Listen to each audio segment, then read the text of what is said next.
Hi everyone, I'm Michael of Bad Goblin Games. In this video, we'll take a look at how we handle combat in Fire and Bronze. As with most miniature games, we divide combat into hand combat and ranged combat. Hand combat takes place anytime the two units are touching. This is also known as base to base. So this is base to base. That's what we would need to see for hand combat. So this is with swords, spears, axes, any other weapon that requires you to be up close and personal with your enemy. Ranged combat takes place at a safer distance. This is when units are not touching. And so ranged combat is going to take place with bows, slings, and javelins. Before we dive into the specifics of ranged and hand combat, I want to first talk about saves. Saves negate successful attacks. Every unit that is successfully attacked must roll a save. You will roll one save per successful hit. Now, most models begin the game with a save of 5, and so they must roll 5 or less on a d10 to save. That save value can be increased with armor and or cover. So just as a couple of examples here, we have our Sea People's archers and our Hittite warriors. They have agreed to return to continue helping us. So these archers, they're not wearing any armor. So their save is just going to be a 5. That's as low as the infantry is going to get. Cannot go below that number.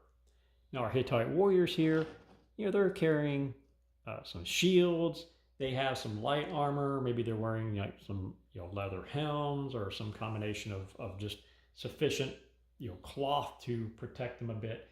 So we're going to say that they have some measure of armor, enough to increase their save to a 7.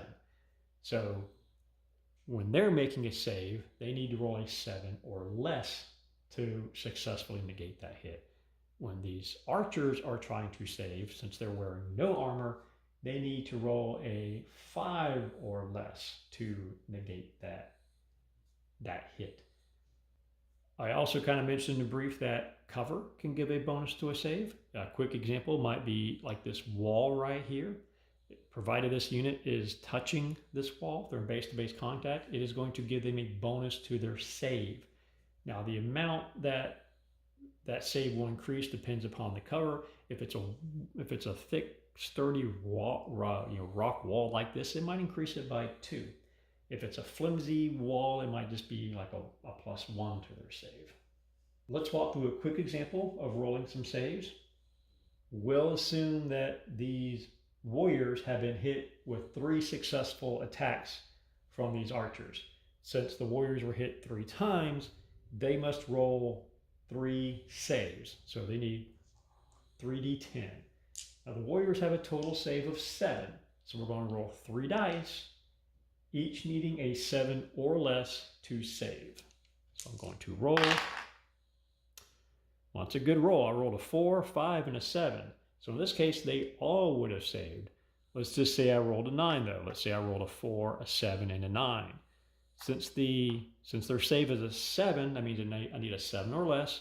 The 7 and 4 would have been successful. The 9 would have been a failure, resulting in 1 casualty. Now let's review ranged combat. Performing a ranged attack requires the unit to be equipped with ranged weapons. Additionally, the target unit must not be within base-to-base contact. So these archers could not attack these warriors if they're touching. They need to be further back. A unit wishing to make a ranged attack on an enemy must first ensure the unit is within line of sight and within range. So these archers would have to be able to see these Hittite warriors, and they would have to be in range of their bows.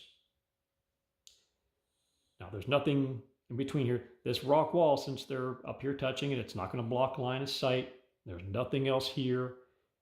And these bows have a short range of 10 inches and a long range of 20. So they are well within range for our little example here. Now, in some cases, the line from the archers to the warriors, they may cross over some kind of obstacle, such as a wall or trees.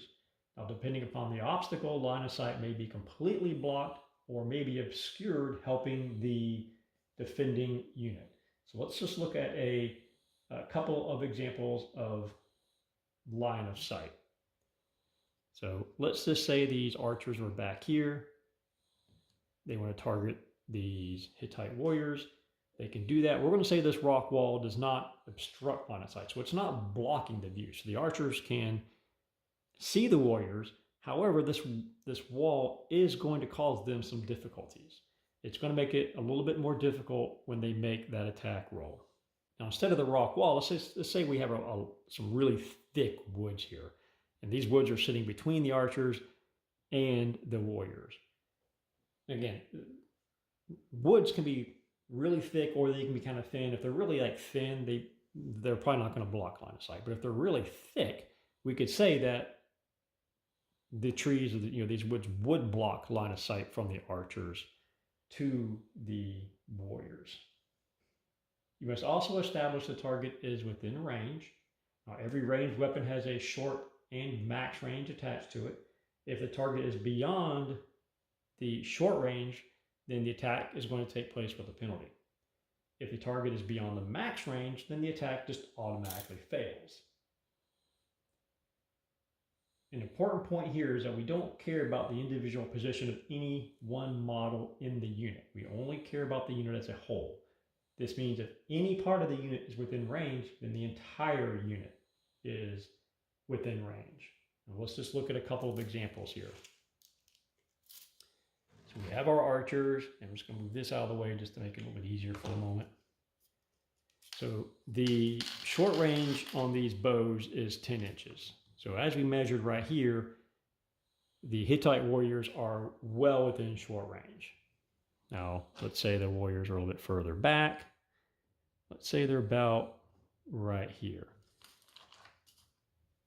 And I'm just going to turn it this way to kind of better illustrate the example here. So if we measure from the front to the front, then these couple models here are within 10 inches within short range, but these are not. However, since we don't care about the position of any one model, and since we do have some models within short range, that means the entire unit is within short range of these Hittites. Now let's just say the Hittites are further back. And this is going to put them about 14, 15 inches back. Now they're beyond 10 inches, but they are within 20. 20 inches is the max range for these bows. That means that means the Sea Peoples can still attack the Hittites with their bows, but they're going to be at a penalty with the attack. Now let's talk about cover a little bit more. I'm going to put this wall back here, just kind of show you an example. So we have two different types of cover in the game.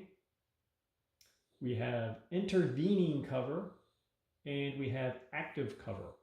Intervening cover is cover that sits between the attacker and the defender. The defender is not touching the cover, which means they aren't actively using the cover as protection.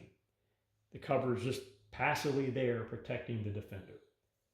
Intervening cover reduces the attacker's odds of successfully pulling off the attack. So it would, if our archers here are the attacker, we have this wall right here. They're targeting these Hittites. The Hittites aren't touching the wall, so they will gain intervening cover from the wall, which will reduce the Sea People's archers' chances of hitting. Active cover works different from intervening. A defender can claim active cover if they are touching the cover. Active cover increases the defender's save anywhere from 1 to 3, just depending upon the cover. So we talked about this a little bit a few minutes ago, but again, if the Hittites were up here touching the wall, now they can claim active cover from this wall. Again, anywhere from 1 to 3, just depending upon what this is. Cover also stacks, allowing a defendant unit to claim from multiple sources. So if we had 2 walls right here, and the Sea Peoples were again targeting the Hittites could claim active cover from this wall since they're touching it, It would also gain intervening from this wall. The mechanics behind ranged attacks are simple. Every unit has a missile attack value that you need to roll equal to or under to successfully hit. We can see on this card that the missile attack value, abbreviated as MA, for the Sea People's Archers is a 6. That means they need to roll a 6 or less to successfully attack the Hittites. You roll 1 die per model in the unit. Units that have taken an aim action prior to the attack increase their missile attack by 1. So if these Sea People's Archers had aimed, their missile attack would go from a 6 to a 7. Let's walk through an example here. So we're going to say these Hittites are within short range. So we have 7 archers, so we need 7 dice for the attack. However, if we look at the archers, we see they have this ability called volley. Volley allows them to add 2 more dice anytime there are 4 or more archers in the unit. Now, this is just a quick side note. Every unit type in the game has a special ability attached to it. We're not going to cover them here. There is another video that we talk about all that, but in this case, just understand that because there are 4 or more archers in this unit, they're going to gain 2 more dice. So we're going to add 2 more dice, so that's going to give them 9 dice for this attack. We're going to say they're not aiming, so their missile attack is a 6. And again, we're going to say these Hittites are in short range, so our Sea Peoples need a 6 or less to successfully hit. So I'm just going to take out all the ones that failed. And that's a pretty good roll here I just pulled off. So we had 6 hits out of the possible 9. So that was a very good attack. Now what would then need to happen is the Hittites would roll their saves. Since the Sea Peoples hit 6 times, the Hittites would roll 6 saves. Again, their armor is a 7. So they need a 7 or less, and of course that's a bad roll. There's a 10, there's a 9, there's a 9. So 3 of those 6 failed their saves, so I would remove 3 models from those Hittite warriors. Now let's say the Hittites were further back. Let's say they're, 13 inches away, which now places them at long range from these archers. Now at long range, the missile attack value of these archers is going to be reduced from a 6 to a 4. Long range attacks have a penalty of 2 to the attack. But I'm still rolling 9 dice because I have 7 models plus the 2 for volley. So I need a 4 or less. Again, that's still a really good roll. Just lucky rolls on my part here. So 5 still hit, which would mean the Hittites would then need to roll 5 saves, needing a 7 or less. And look at that, they all passed. A 1, 2, 2, 2, and a 5. So that attack from the Sea Peoples would have done absolutely nothing. One more example with aiming. Let's say our Sea People's archers successfully activated. They took 2 actions, the first of which was an aim, and the second is an attack. The aim takes their missile attack from a 6 to a 7, gives them a bonus of +1.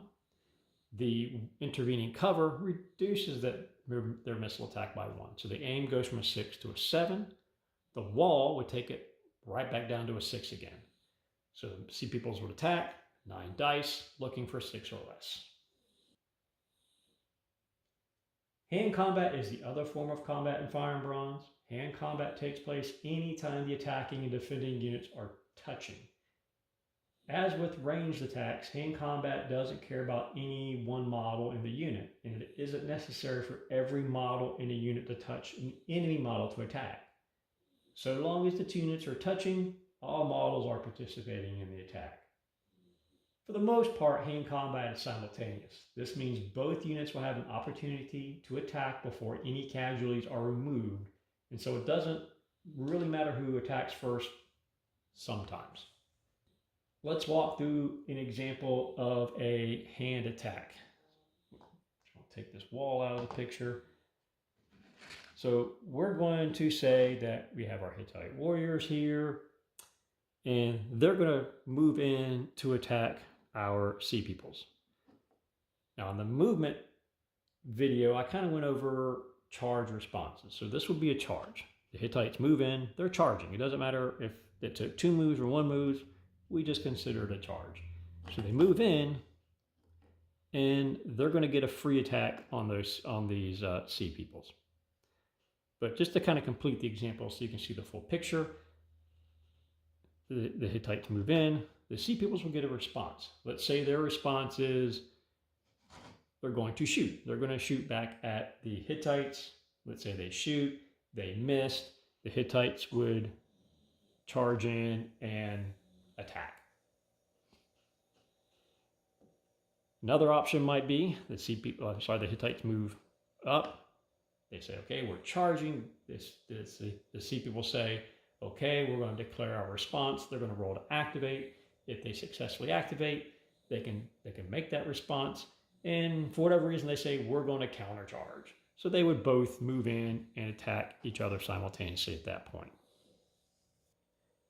So in this example, since they both charged in, it's going to be simultaneous combat. So in this particular situation, it doesn't matter who attacks first, but we're going to carry out the attack with the Hittites first. What we want to look at is, for the attackers, we want to look at the hand defense of the unit that they are attacking. Hand defense, you can see HD on this card, that is the target number that the attackers need to roll equal to or under to hit. The archers here have a hand defense of 6. As we can see with the warriors, with their HA is hand attack. Some units will have a bonus listed here for hand attack. You will add the hand attack bonus to the defender's hand defense to get your total target number. So in this case, our sea peoples have a hand defense of 6. Our warriors have a hand attack of +1. That gives a total target number of 7. So the warriors need a 7 or less to hit these archers. Now we can also see that these archers have an ability here called Push the Advantage. Warriors gain an additional +1 to hand attack anytime they are engaged in hand combat with an enemy unit of missile troops. So their HA here is actually a +2. Take that +2, add it to the 6 hand defense of the archers. So now these warriors only need an 8 or less to hit the sea peoples. Let's carry that out. There's 7 models here, so I'm going to roll 7 dice. And this is a bit of a mismatch in regard to who's attacking whom here. So the attackers roll, they need 8 or less. And it's a 7. All right, so I missed twice. So I have 5 successful hits. So now the sea peoples are going to roll 5 saves. Now they're not wearing any armor, so they need a 5 or less to pass this save. There's 3 failures. There's a 7, 9, and 10. That means 3 of these sea peoples would be removed from the game as casualties. However, since the combat is simultaneous, they do get to attack back. So let's look at that. We can see the warriors have a hand defense of 5 because they're better than the archers are in combat. They're harder to hit. We can also see that the archers have a hand attack of 0, so they're not adding anything to the warriors' hand defense. So 0 plus 5, that means the archers need a 5 or less to hit the warriors, as opposed to the warriors who need an 8 or less. So much more difficult for the archers to pull off this attack. Let's just see what happens. There are 7 of them, so we're going to gather 7 dice. Again, I need a 5 or less to hit. And 1 hit out of all that. So the warriors would now need to roll a save for that 1 hit. Their save is a 7. 7 or less, they pass. So the warriors would take no casualties from that, whereas the archers would have taken 3. Bit of a mismatch, but you can see how hand combat works. So those are the basics of how we handle combat in Fire and Bronze. There's obviously more situations to it in regard to your running and moving and taking cover and supporting units and so on, but we just kind of wanted to cover the basics in this video. But thank you for watching. If you have any questions or suggestions, please sure let us know, and make sure to check out the rest of the videos in this series. Thank you.